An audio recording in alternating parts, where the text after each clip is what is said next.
Hey guys, welcome to the workshop. Today I want to share with you a quick tip on how to cut an angle using your miter saw greater than what your miter saw is actually capable of.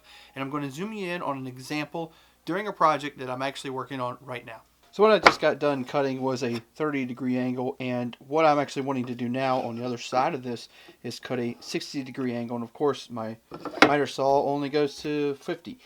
Sometimes miter saws go that to the 60 or further, but in my case, in most cases, they don't. So this is what you're going to want to do.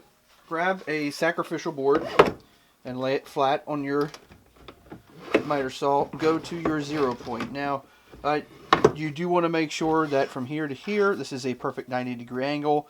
I've already got this set up for that, so I don't need to worry. What you're going to want to do is clamp this side down so it won't move. And then we're going to set this to 45 degrees, which is the furthest that I can even go, and then make our cut.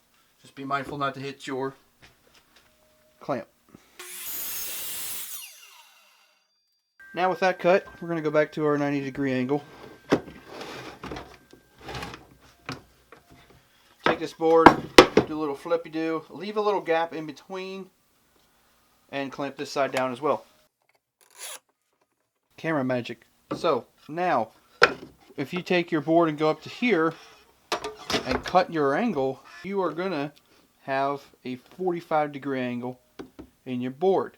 So that means whatever angle you need to cut, you should subtract it from the 45, and that's where you'd want to turn this. So I want to do a 60-degree angle, so the 60 from the 45 is 15, so I'm going to set this to the 15-degree angle mark.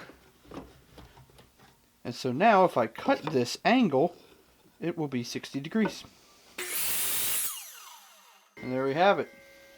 Now since I did 30-60, this should be perfect to line up with your square, and it does. I hope that quick tip helps you out. I hope it makes sense to you. You can do that with pretty much any angle that you want to accomplish that's beyond the depth of your miter saw. Just make sure you cut the first one's at 45 degrees, and then whatever angle you're wanting to cut, subtract that angle from the 45, and that's where you set your miter to. Thank you guys for watching this video. I'll see you next time right here in the workshop.